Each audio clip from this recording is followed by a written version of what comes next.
我因为不聪明，被送进了宫。进宫前，阿娘嘱咐我万不可对帝王动心。我问阿娘，什么叫动心？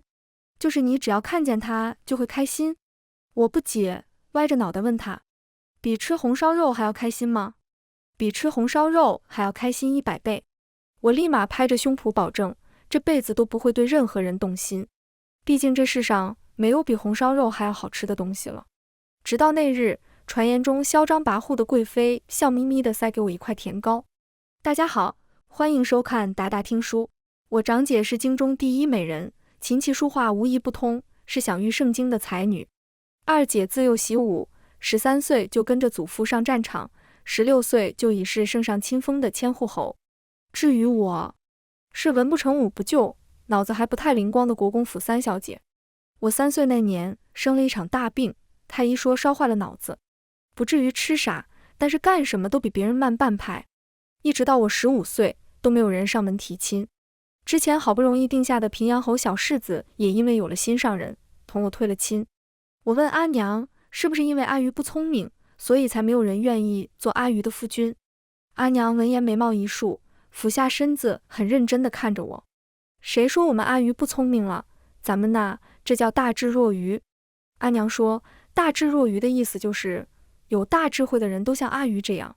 原来大智若愚的愚是阿谀的愚啊。岁末，宫里突然来了旨意，要我进宫，府里一下子就乱了起来。阿爹背着手满院子的走，阿娘被他晃得心烦，干脆一巴掌抽了过去。阿爹疼得龇牙咧嘴，却不敢说话。最后他蹲下来陪我一起数蚂蚁，数到第37只的时候，阿爹突然开了口，阿鱼啊，想不想进宫？进宫做什么？做皇帝的妃子。皇帝是谁？就是阿鱼以后的夫君。那阿鱼以后就不是没有夫君的笨蛋了。我高兴地跳起来。阿爹背过身去，偷偷用袖子捂住眼睛，最后他还是没忍住，扑进阿娘怀里哭起来。我笑着看他，阿爹羞羞脸。阿爹顿时哭得更大声了。进宫那天，长姐偷偷塞给我好多画本子，她平日里从来不让我看这些个烟杂书的，说这些个情情爱爱的书最是无用。可今日竟破天荒给了我10本。我瞪大了眼睛看她，高兴地大叫着要去抱她。长姐却别过脸，低声道，小声些，别让你二姐姐知道了。什么别让我知道了？话音刚落，二姐就出现在我们身后。她自小随军打仗，平日里最是一板一眼。阿爹阿娘骄纵我，长姐偶尔睁一只眼闭一只眼，唯有二姐姐，她拿我当蛮子整，犯错了再挨罚，背不出诗要挨罚，就连偷吃了厨房的酱肘子也要挨罚。我吓得缩在长姐身后，长姐艳若桃李的脸上扯出一抹讨好的笑来。二妹妹，毕竟是阿鱼进宫的日子，你且就。话还没说完，二姐姐突然丢过来一个包裹，闷声道，你那都过时了，这些是圣经最时兴的。说完她转身就走，步伐快的仿佛身后有什么洪水猛兽。长姐打开包袱，瞬间惊讶出声，霸道帝王俏寡妇，没想到你二姐姐竟然好这口。宫里来接人的嬷嬷开始催了，再不走宫门就要关了。马车车轮吱吱呀呀的转，阿爹阿娘和姐姐们的身影越来越小。我探出脑袋使劲的瞧，可怎么也看不见了。车子驶过繁华的街市，最后在宫门前慢慢悠悠地停下。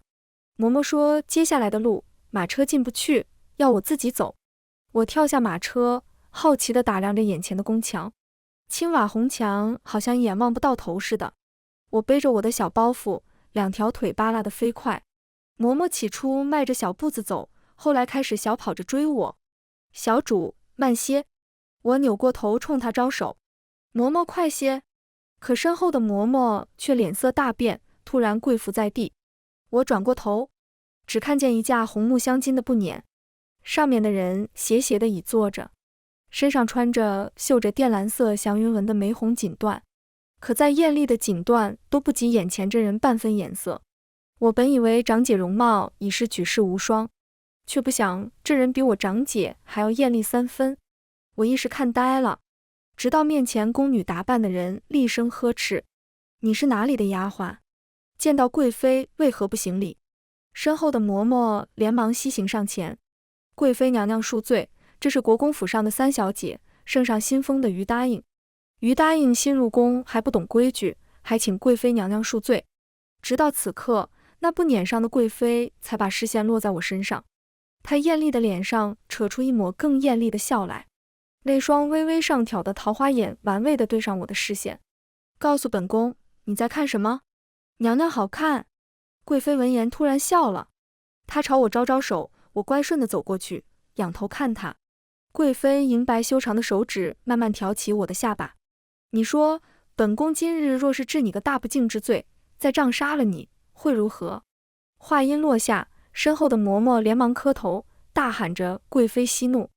我歪着脑袋认真思索了一下，道：那我阿娘会很伤心的。什么？贵妃身上嚣张的气焰瞬间没了大半，她漂亮的桃花眼微睁，又问了一遍：你说什么？您杖杀了我，我阿娘会很伤心的，不止阿娘，阿爹也会伤心的，还有长姐、二姐姐、陶嬷嬷、李叔还有阿花，他们都会伤心的。贵妃好像没反应过来，下意识问了一句：阿花是谁？阿花是我养的猫，它可胖了。贵妃无语，贵妃望天，贵妃挥挥手让我滚。嬷嬷吓得顾不上尊卑，按着我的脑袋给贵妃行了个礼，麻溜的就跑了。她带着我到了一处很偏僻的寝宫，我歪着脑袋好奇地打量着上面的字：春和宫。我喜欢这个名字。宫里好半天才迎出来一个宫女，嬷嬷交代了一声就走了，只是看着背影，隐隐有几分落荒而逃的意味。我抱着小包袱进了院子，负责伺候我的宫女叫采莲，她长着一张很可爱的娃娃脸，笑起来的时候会有2个酒窝。我爹说了，进了宫，我就是娘娘，会有很多漂亮姐姐伺候我，我需要什么同她们说就好。所以我放下包袱，十分豪情万丈地冲采莲道：我要吃肉。采莲愣了一下，这才反应过来，小主这是饿了吗？奴婢马上去传膳。说着就风风火火地离开了。等他走后，我默默掏出长姐塞给我的后宫生存守则，第1条就写着：作为一个合格的后妃，对于宫女太监说话气势要足，必要时给他们一个眼神自己体会，让他们知道谁才是主子。我想着自己刚刚喊得足够大声了，于是在这条后面满意的打了个勾勾。没多久，采莲就回来了，身后还跟着个端着精致餐盘的宫女。布完菜后，只剩采莲在一旁服侍。我学着生存守则上写的那样，鼻孔朝天，十分嚣张地坐在桌子前。可是看着桌子上的菜，我却傻眼了。这一小碟酱黄瓜，一小块炖肉，一小盘鱼肉，一小碗汤，还有一大盆炒青菜。我刚刚摆出来的气势瞬间垮了下来。宫里这么穷的吗？我在家早饭都不只吃这么点。采莲更震惊，她从来没见过哪个娘娘能把饭吃得这么干净，就连碗底的酱汁都用馒头刮干净了。吃饱喝足后，我开始认真研读长姐给我的后宫生存守则。第2条，身为一个合格的后妃，一定要高冷，最好大门不出，二门不迈，尽量减少自己的存在感。这个我最擅长了。然后我就水灵灵的错过了第2天早上给皇后请安。一个长得5大3粗的嬷嬷找过来的时候，我还在睡觉。她站在床边，语气不算太恭敬地喊我：奴婢奉皇后娘娘的命来请小主。声音很大，一下子就给我吓醒了。我迷茫地看过去，眨巴眨巴眼睛看她。那嬷嬷看我醒了，又粗着嗓子喊了一遍：小主，皇后娘娘有请。我点点头，利索地穿上衣服。后宫生存守则第3条，除了皇上外，皇后最大，千万不能忤逆她。我看着那嬷嬷，昂着头，十分豪情万丈地说了一句：走吧。嬷嬷的表情不算太好，一路上都阴沉着脸。等我们终于到了皇后那里，屋子里围满了人。见我进来，一群美人转过了头。那一瞬间的视觉冲击力实在太震撼了，我感觉鼻子有点痒痒的。突然有人惊叫出声：呀，她流鼻血了！几个妃嫔过来手忙脚乱地给我止血，一条香香的帕子搭在我的鼻子上，视线上移，美人肤如凝脂，胸脯饱满，看得人鼻头一热，一股热流再次喷涌而出。几个妃子大叫起来：太医，太医，夭寿了！据说那天皇后娘娘本来准备好好教训我一下的，结果她还没来得及开口，我就卸洒她的景仁宫。根据当时在场的妃嫔描述，皇后娘娘仅用一个眼神就吓得我血流不止，那血流了一地啊。后来此事越传越夸张，于是进宫第3天，我就被召见去了皇上寝宫。太监来宣旨的时候，采莲看我的眼神写满了崇拜。他说新入宫的娘娘起码要排1个月的队才能见到皇上，我以后必定荣宠加身。可我此刻全然没有半点喜悦，只感觉天塌了。后宫生存守则第4条，不能随便跟皇上睡觉，如果实在躲不掉，就被女戒催眠皇上。可关键是我根本不会背女戒啊。不过反正都是背东西，不知道背画本子有没有用。二姐给我的那本《霸道帝王俏寡妇》我已经倒背如流了。皇帝的寝宫离我住的地方很远，来接人的小太监抬着我7拐8拐，我险些都要睡着了，终于被抬到了皇上的寝宫。不愧是皇上，住的地方比我好多了，入目都是金灿灿的，就连床边边上都镶了金子。皇上来的时候，我正蹲在地上偷偷抠金子，他绕到我面前，有些疑惑地开口：你很喜欢这张床吗？我吓了一跳，瞪大了眼睛看他。面前的男人约莫26、7岁，眉目俊朗清润，一身黑色蟒袍绣着金边，衬得整个人不怒自威。我尴尬地搓搓手，站起来，也没有那么喜欢啦。皇上笑着招呼我坐下，于答应，自在随意便好。他说这几日忙于政务，忽视了我，以至于让我受了委屈。我虽然蠢笨，却也知道皇上并不是看重我，而且看重我身后的家族。进宫前，我爹就拉着我的手告诉我，他手里有20万大军，只要他不倒台，必能保我一世荣宠。要知道本朝总共40万大军，一半都在我爹手里。皇上人还挺好的，安慰了我几句，就让我自己先睡，他说还有公务要处理。我也不客气，倒头就睡，睡到日上3竿，这才晃晃悠悠地往自己住处走。路过御花园，正好碰见2个妃子在吵架，我偷偷躲在假山后面听。穿粉色衣服的说穿绿色衣服的假正经，绿衣服的骂粉衣服的妖里妖气，两人眼看就要打起来了。又走过来一个穿白衣服的，娇滴滴的喊着2位姐姐不要打架。粉衣服和绿衣服也不吵了，开始骂白衣服的死绿茶。白衣服被骂的脸都红了，但就是不还嘴，只会嘤嘤的哭。就在这时，不远处突然传来一声暴喝，吵吵闹闹像什么样子，成何体统。3人一惊，只见一个身穿紫色宫装的女子在众人簇拥下走了过来，正是我之前见过的贵妃。她依旧是那副明媚动人的样子，红唇娇艳，说出来的话却十分冰冷。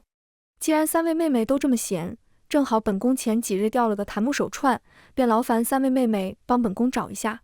3个妃子立马诚惶诚恐地跪下。贵妃锐利的眸子轻轻一扫，还不快找，找不到，本宫可是要罚你们的。最后一句话说得极轻，却莫名透着几分杀气。下一秒，那双漂亮的眸子突然越过3人，直直地落在我身上。呀，这里怎么还藏了只小老鼠？后宫生存守则第5条，装怂才是真本事，被刁难时一定要顺着对方。所以当贵妃的视线跟我对上的时候，我直接一个滑跪就跪到了贵妃脚边。贵妃被吓了一跳，等她看清我的时候，突然笑了。本宫记得你，圣上新封的于答应。我闻言抬起头，正对上一双勾人的桃花眼。后宫佳丽3000都比不上贵妃娘娘凤仪万千在此刻具象化了。我只感觉鼻头一热，鼻血又不争气地流了下来。贵妃慌了，香喷喷的帕子堵住我的鼻子，声音都带上了几分颤抖。于答应，你这是怎么了？贵妃的手好软啊。不开玩笑，我当时咔蹦一下就晕了过去。晕过去前，我只听见贵妃颤着嗓子大喊：于答应，你不要死啊！太医说我是最近吃太多肉了，又缺乏运动，导致肝火旺盛。后宫生存守则第6条，干饭人永不为奴，要想吃饱饭，一定要跟御膳房打好关系。所以我这2天闲着没事就往御膳房跑，还偷偷塞给了主管好多银子。我这几日的伙食那是相当丰盛。贵妃听完太医的话后挑挑眉，当即撤了御膳房刚刚做好的红烧肉。红滋滋油亮亮的红烧肉被无情地端走了，我感觉我的心也跟着走了。这一刻我终于理解了话本子里的爱人错过是多么撕心裂肺，痛不欲生。我以后再也不嘲笑男主失恋了跑大街上淋雨了。想哭，长姐说我是大孩子呢，不能随便哭鼻子，哭也不能让人看见。所以我委屈巴巴地看向贵妃，娘娘您能先出去一下吗？贵妃挑眉，双臂环胸不肯走。不行，万一本宫走了你偷吃怎么办？人与人之间的信任竟如此薄弱。这下我真没忍住，哇的一声哭了出来。贵妃懵了，贵妃慌了，贵妃想拿帕子给我擦泪，这才想起她没帕子了。她只能尴尬地抬手一把捏住了我的嘴巴，不准哭，语气凶巴巴的。我不哭了，眨巴着眼睛看她。她递过来一碗粥，吩咐道：喝光它。贵妃的语气好像在训狗啊。我接过碗，老老实实的喝粥。喝到第3碗的时候，贵妃终于忍不住开口问我：宫里平时不给你吃饭的吗？连续吃了半个月白粥咸菜野菜窝窝头，我终于能吃上肉了。红烧肉入口的那一刻，我激动的险些就要哭了出来。家人们谁懂啊？贵妃就不是很懂，她尖细的手指头戳着我的脑袋，好奇地问：这油腻腻的东西有这么好吃吗？我夹了超大一块红烧肉递给贵妃，这块肉最大，而且肥瘦相间的刚刚好，我一直没舍得吃呢。贵妃皱皱眉，她一直都不喜欢吃这种油腻腻的东西，但是看着我小狗一样亮晶晶的眼睛，她要是拒绝了，我恐怕会哭得很惨吧。想想就很烦，所以她干脆张口，本来只想咬一小口的，结果我直接一整块都塞了进去。贵妃瞪大了眼睛，她从记事起眼睛就没睁过这么大，因为她娘说上位者从不用正眼看人。软糯黏腻的胶质裹着滚烫的油脂，似丝绸般划过舌尖，爆开浓郁的香气。鱼答应嚼嚼嚼，你放肆嚼嚼嚼。我笑弯了一双眼睛，我就说嘛，红烧肉是这个世界上最好吃的东西。阿娘的担心纯属多余。经此一事，贵妃同我熟络了许多，她依旧是那副嚣张跋扈的样子，但是我却不怎么怕她了。那人啊，最爱装腔作势，其实心肠比谁都软。我发现宫里没有话本子里说的那么可怕，而且我还交到了一个新朋友，他是御史大夫的千金，进宫后被封了下常在。他平日里胆子可小了，长得也是小小的一只。给皇后请安的时候，跟我一起缩在小角落里，我还把话本子分享给他看，他眼睛都瞪圆了，嘴里不停念着成何体统，可是眼睛却死死盯着话本子。我本以为宫里的日子会一直这么风平浪静下去的，直到宋才人怀孕。宋才人原本是个小宫女，皇上醉酒宠幸了她，随意封了个才人就没再理会。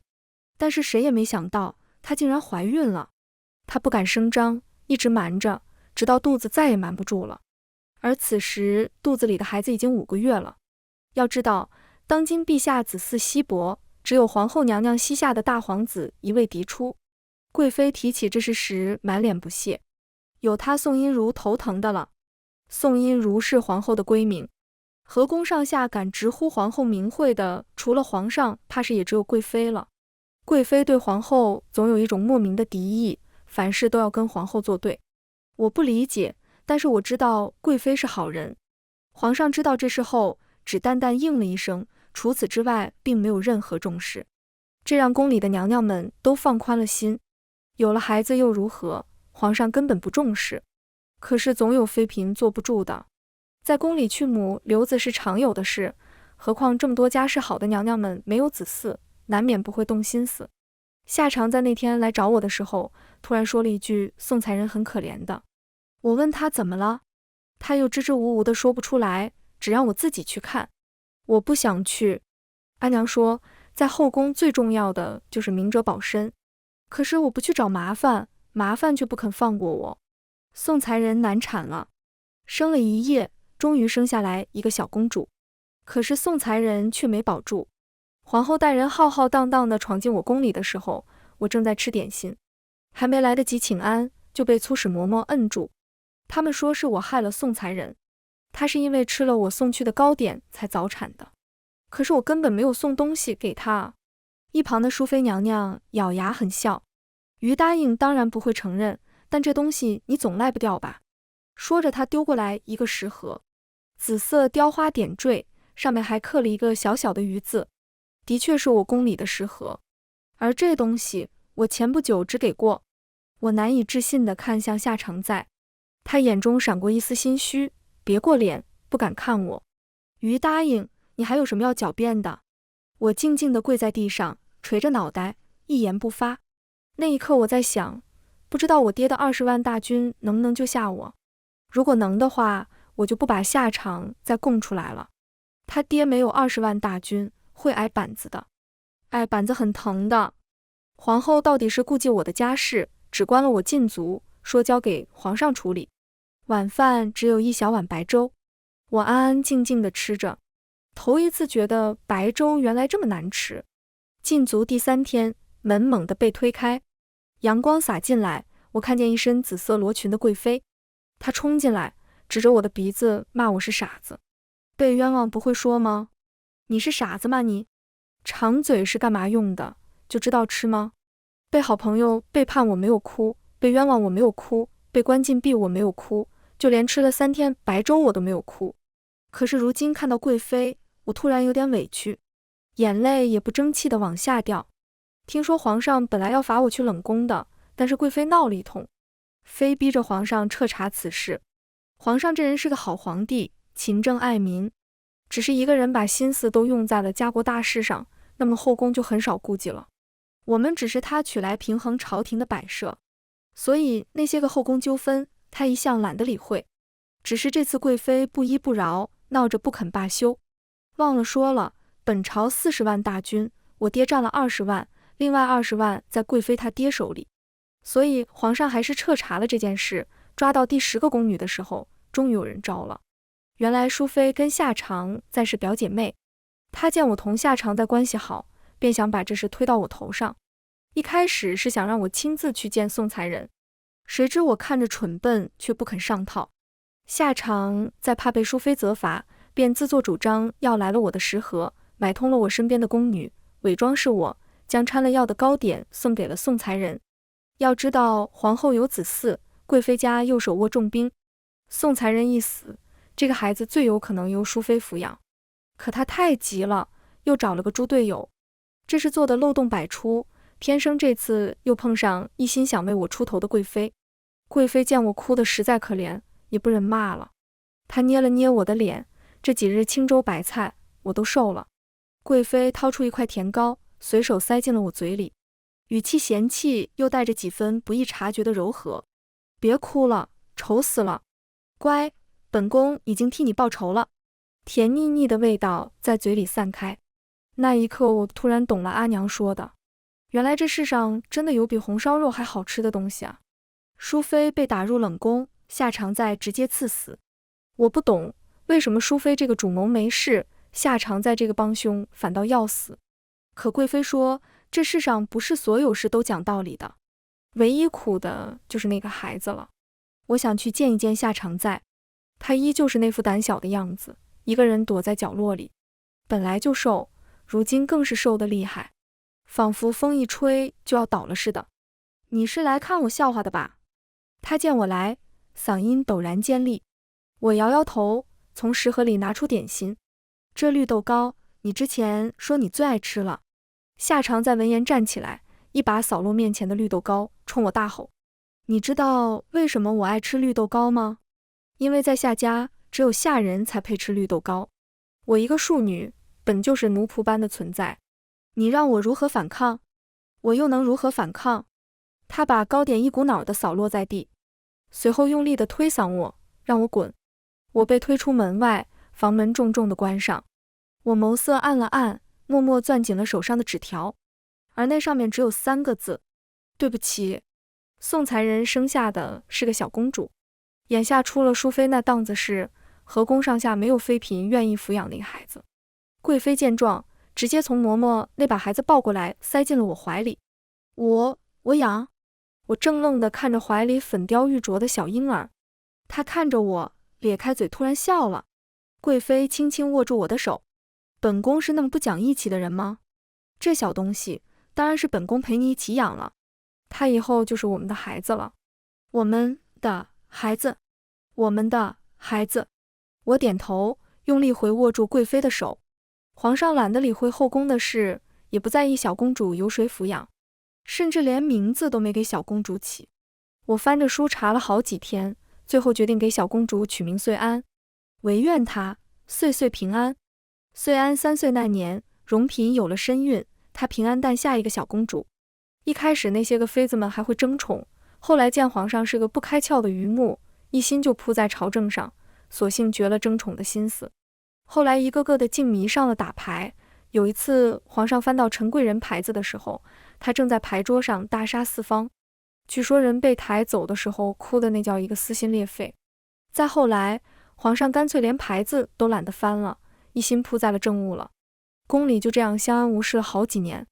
岁安7岁的时候，跟侯府的小世子一起逃学，2个人跑去掏鸟窝，结果被贵妃逮个正着。她提着棍子追着岁安满宫跑，我在后头追着贵妃满宫跑。后来我们3个跑累了，就躺在院子里看着天上的云彩笑。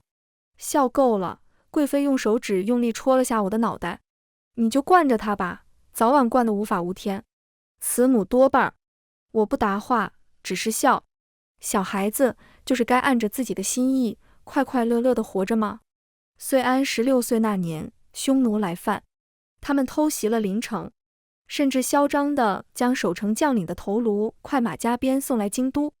那群蛮荒之人占下临城后表示，只要周朝割让临城并送来一位公主和亲，便不再进宫，甚至愿意善待临城百姓。匈奴人一向凶悍嗜血，朝中一半的大臣都上书主张求和。和亲历来都是养兵止戈最好的手段。太祖皇帝就曾让嫡出的西河公主远嫁漠北，换来了周朝与漠北100年的和平。一时之间，后宫人人自危。宫中适龄的公主一共3位，其中就以岁安年岁最大，也是最合适的人选。她生母出身低贱又早亡，只是和亲的旨意还没传下来，贵妃就拿着一杆红缨枪破开了御书房的门。我带着岁安赶过去的时候，就看见贵妃一身红色旗装，手中一杆红缨枪映着天光，寒意凛冽，枪尖直指帝王。岁安扯着我，让我去劝贵妃，这样的以下犯上可是死罪。我没有动，他不管做什么，我都会支持他。何况这是为了我们的岁安。贵妃家有20万大军，如果不够的话，那么还有我爹的20万，总归能保下岁安的。皇上站在高位，他挥手让一旁的侍卫退开，看着贵妃，目光沉沉。谢官堂，你想造反不成？贵妃挑眉，冷艳开口。周成玉，一个破匈奴，你若是怕了，我替你去打。送女儿和亲算什么本事？还不等皇上生气，不远处突然传来一声怒吼：放肆！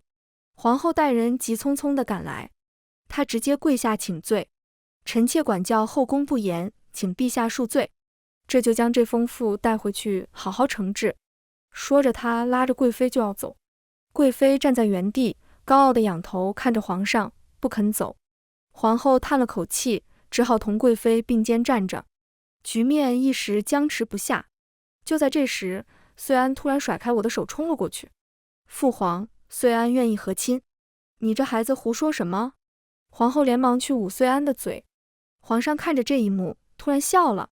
你们啊，你们，朕再怎么糊涂，也不至于让人踩到脸上了，还要上赶着送亲女儿去和亲。匈奴人这等无耻鼠辈胆敢来犯，朕必让他们有去无回。这是我第一次从向来温和的皇上脸上看出杀意。诚如一开始所说的，他不是一个好丈夫，也不是一个好父亲，但是他的确是一个好皇帝。不过，皇上话锋一转，又板起了脸。贵妃言行无状，越发放肆了，朕可要好好罚你。贵妃笑着开口，语气难得有几分娇嗔。陛下尽管罚，只要不让穗安和亲，臣妾怎么着都行。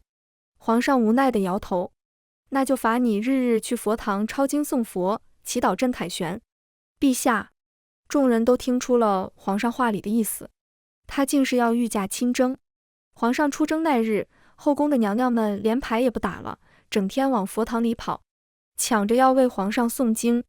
贵妃一开始还能稳稳地抢到前排，后来就被挤到了角落里，再后来干脆连佛堂都挤不进去了。许是各宫娘娘们的诚心感动了上天，前方捷报频频传来，我军不但拿下了临城，甚至将匈奴打得连连败退，一直退了鞅水之外。匈奴被吓破了胆，连忙求和，赔了好多牛羊，还送了个公主过来。皇上不肯要，想把人退回去，结果那公主死赖着不肯走，皇上没办法，只好把人带了回来。匈奴的公主不算白皙，是健康的小麦色，眉眼深邃，有一种英气十足的美。她进宫后就一直缠着皇上，听说是一见钟情。皇上吓得好几天没敢来后宫，其他娘娘们都在下注，赌这个公主什么时候死心。毕竟皇上他是真的不解风情，公主再怎么努力，也纯属媚眼抛给瞎子看。可惜公主不知道，她甚至一来就放话，日后必得皇上独宠。年轻的小公主本以为会迎来一场腥风血雨的宫斗，结果几个娘娘们都眼睛晶亮地看着她，一脸崇拜，就连皇后都笑着鼓励小公主勇敢追爱。奈莎公主傻眼了，周朝不愧是大国，连后宫的女人们都如此大度，不像她阿夫营帐里那几个女人，为了争宠每天都打架，最凶的时候还闹出了人命。娜莎那时候心里的想法就是，完了，匈奴对周朝这辈子只有俯首称臣的份了。后来大家一起打牌，娜莎依旧豪言壮志，势必要追到皇上，就算追不到，让他睡爽了也行啊。众人哄笑，只当他年轻不懂事，孩子心性。谁也没想到，娜莎这一追就是一辈子。用他的话来说，他们草原儿女认准了就绝不放弃。有一年的岁末，皇后突然病了，明明前几日她还笑着同我们说，明年想去江南看看的。荣嫔就是江南人，她说那里山美水美，碧湖上画舫游船，满池荷花香。她如果有机会出宫的话，就在江南开一家糕点铺子。皇后也笑着应和她，说到时候就在她旁边开一家首饰铺子。我们都知道这是奢望，入了宫的女人哪里能出去呢？皇后14岁进宫，这一生都困在这矮矮的宫墙之下了。皇后一连病了好些天，突然有一天，她精神大好，孩子气地缠着我们带她去放纸鸢。穗安欢快地跑着，纸鸢越过了高高的宫墙，她把线递给皇后，皇娘娘，你的病要快些好起来，我们下次还要一起放纸鸢。皇后柔柔地笑着说好。她仰头高兴地看着纸鸢，看了好久好久，看它飞过宫墙，看它高过御花园最高的那棵杨柳，看它越来越高。突然，皇后手一垂，人再也没有醒来。皇后薨逝，满宫哀悼。我头一次见不可一世的贵妃红了眼眶。宋音如这家伙就是个大骗子，说好了要斗一辈子的，他怎么就一个人走了呢？那一刻，我突然意识到，原来一辈子那么短啊，短到还没来得及再陪皇后放一次纸鸢。后来我又跟贵妃去放了一次纸鸢，只是这次连同纸鸢一起上天的还有皇后的小象。